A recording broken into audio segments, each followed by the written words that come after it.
बिजू बाबू अमर रहे, बिजू बाबू अमर रहे,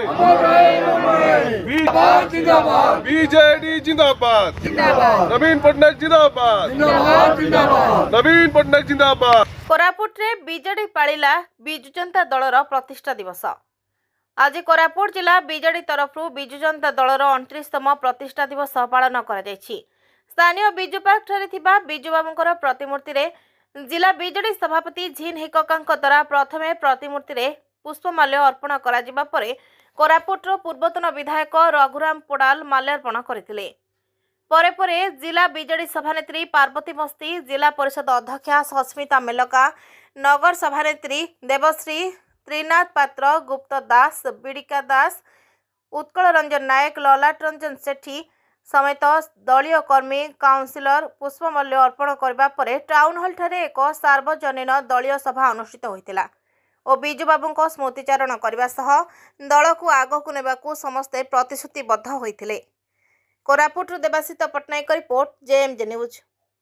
बिजु जनता दल प्रतिष्ठा दिवस आज 29तम प्रतिष्ठा दिवस रे आम कोरापुट निर्वाचन मंडली तरफ आयोजन करा स्वर्गीय महान पुरुष बिजु बाबू प्रतिमूर्ति ठारे पुष्प गछ अर्पण कलापर आमर मीटिंग अच्छी मीटिंग सर तापर अन्य गीत नाचर व्यवस्था तेणुक ये 29 वर्ष आज बिजु जनता दल शिक्षा स्वास्थ्य गमनागमन में बहुत आगक जाइए।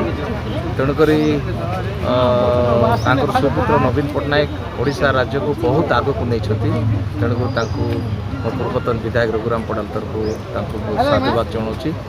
आज बहुत संख्यार बिजु जनता दल कर्मी भाई मैंने योगदान से बहुत बहुत धन्यवाद दूसरी।